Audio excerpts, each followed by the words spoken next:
What is Montessori education?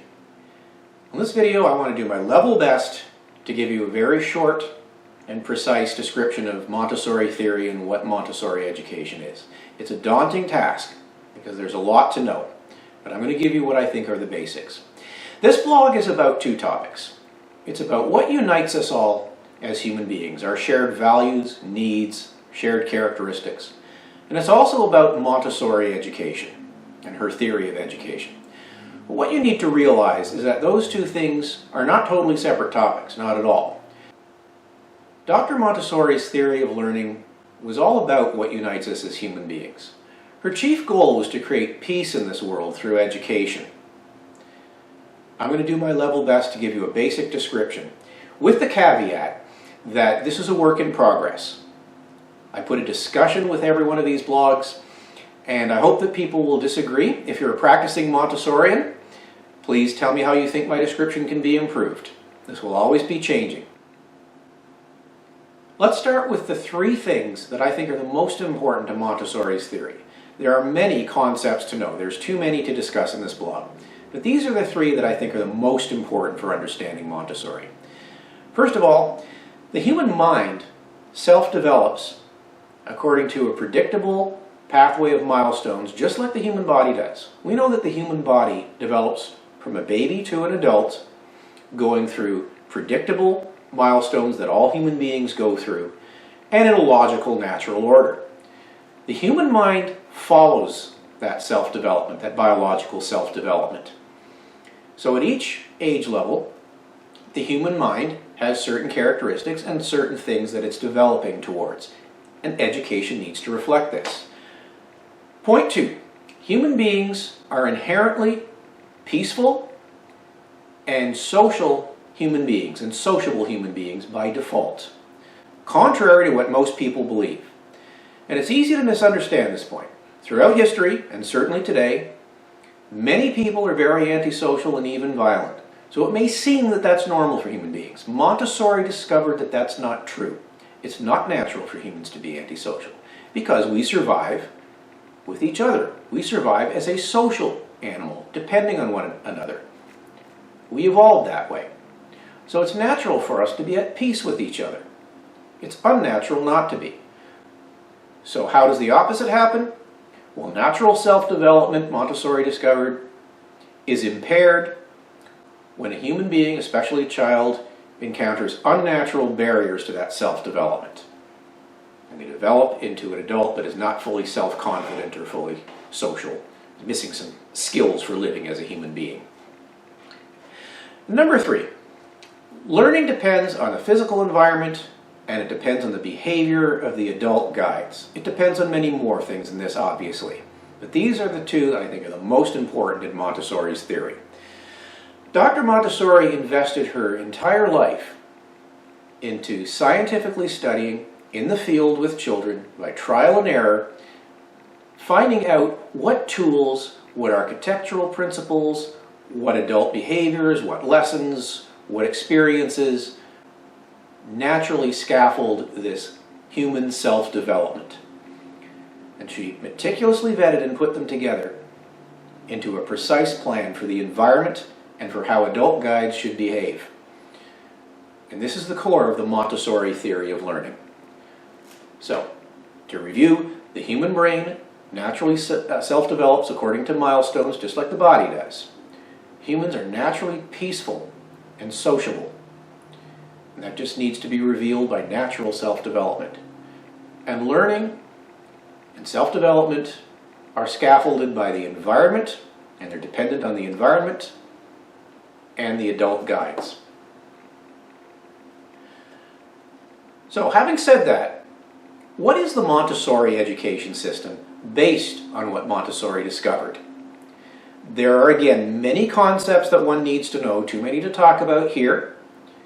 I encourage you to do more research about it. It's a very thoroughly researched system and theory of human development. But I'm going to give you 6 that I think are the most important. Keys to human development in the Montessori theory.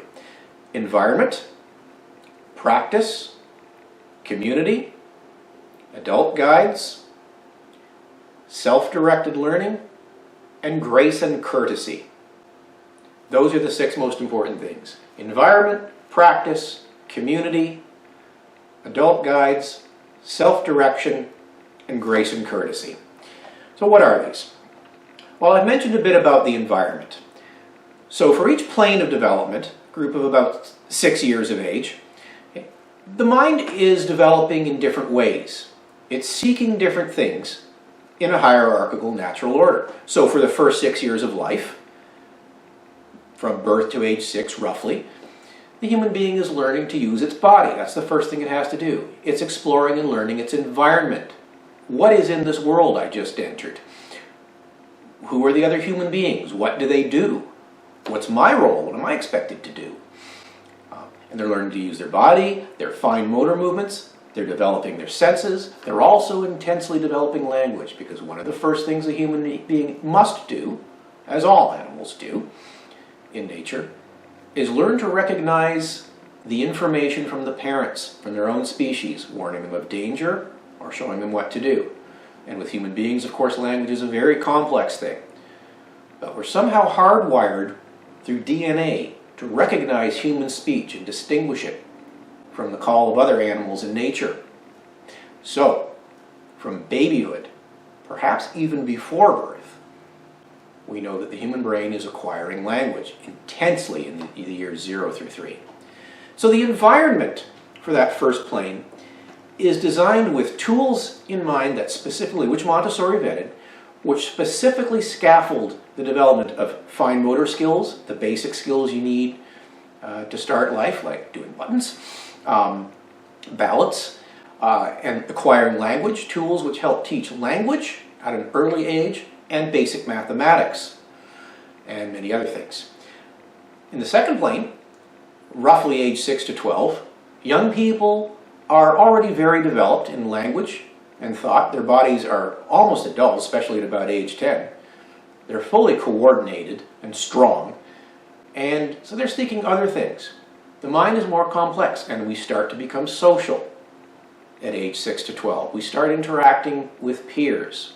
So the Montessori classroom environment for age 6 to 12 encourages interaction. It's very research-oriented. Philosophical reasoning develops in this time period, about age 6 to 12. People in age 6 to 12 in the second plane of development have an almost unquenchable desire for knowledge about everything, about mathematics, about the universe, about culture, about everything. Information. And so the environment is information-rich, but the tools are designed for doing research and for practicing things and for building things. And they're more complex than the tools in the classroom for the first plane. It's still basically a classroom environment.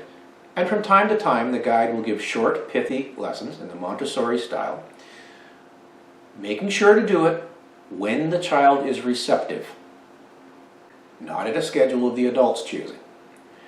Now, in the third plane of development, adolescence is about age 12 to 18. The environment that Montessori chose was a boarding school farm. We can't always do this, of course, in reality today, but there are many elements of the adolescent environment we can use, and we do. We make it as close as possible. But the farm is the ideal environment, and one in which the young people, the adolescent students, are taking care of everything by themselves. They choose their division of labor. They decide, and they know naturally what chores need to be done. Animals need to be kept alive and cared for. Right? Things need to be built, like sheds. Things need to be repaired. The farm has a woodworking shop and a tool place where adolescents go to use tools to build things. This is what comes naturally to them. At the adolescent level of development, the mind is seeking all those skills which it needs to be a functional adult. It's preparing, for obvious biological reasons at that age, to be a parent. The mind is preparing to be a parent too. So the adolescent is not concerned with their own parents anymore. They're intensely concerned with peers, getting along with their peers, having the respect and love of people their own age, because they're seeking partners for life. And they're also realizing that the whole human race is important to their survival. It's not about mommy and daddy anymore, even in the second plane. So adolescents work on things that lead to career skills, the social skills, the communication skills, the vocational skills, learning to use tools, mathematics. Okay. They're learning higher order reasoning. So they're concerned with topics like social justice.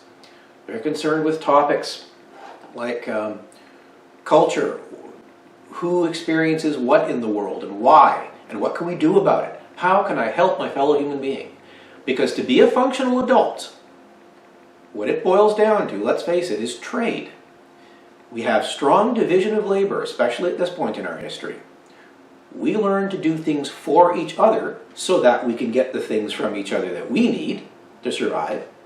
And it's continual trade, peaceful, voluntary trade. So the adolescent environment is designed to enable them to learn those things. The natural part of the farm, it has a forest, ideally, with trails to walk through. This provides scaffolding for scientific research. There are unlimited opportunities for research. That's what the environment looks like for the adolescent, ideally. Practice. Human beings are practicing everything at every age from birth onwards. They're practicing the skills they need for life. And the Montessori system is built based on that assumption. We learn by practicing things, and certainly by observation as well. By role modeling by the adult's guides, and that's one of the roles of the adults in the Montessori environment, the prepared adult, is to role model the right things according to a very precise formula, and well, okay, including grace and courtesy, community skills, language skills. Right? So, in the first 6 years of life, the child is practicing the pincer grip and putting things away and cleaning and all these basic skills. They're practicing language and basic math. The second plane, they're practicing research skills. They're practicing all the skills of interacting in a group and working and creating a project as a group. Language skills. They're practicing thinking on a philosophical level about justice, about deep questions of reality. The adolescent is practicing the skills for having a job and a career and being a functional, contributing part of human society, of the human extended order. Community comes naturally to all human beings as social animals who depend on each other for survival. So the Montessori system is all about community. Everything we do at every age, from birth onwards, is an age-appropriate practice in something to do with community skills.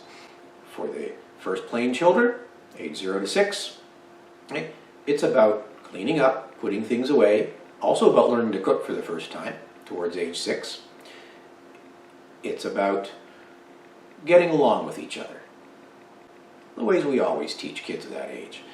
Second plane, community skills, as I've already mentioned, are about interacting in groups on projects and learning to get each other's respect by doing the right thing.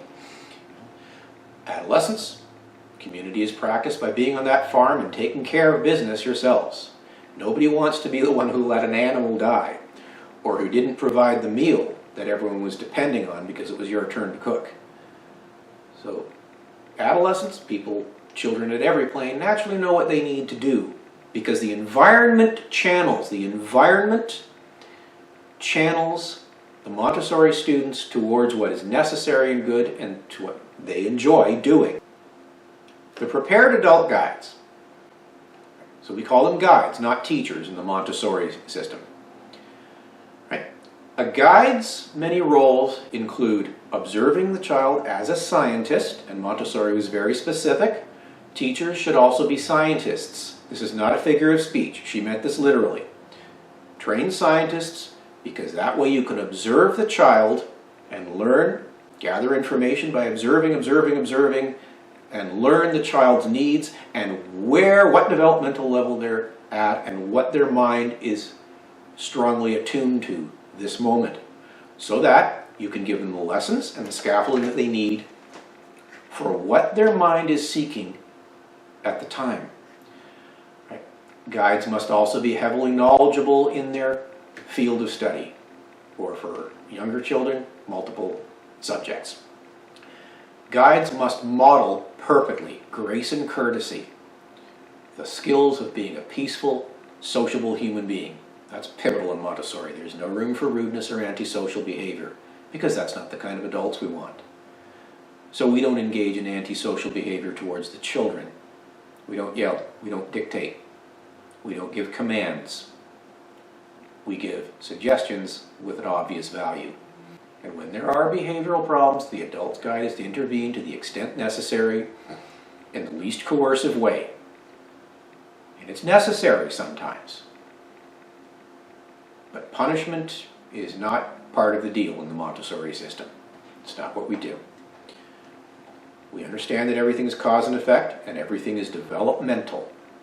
Children do undesirable and unexpected things while they're developing because they haven't finished the process of development yet.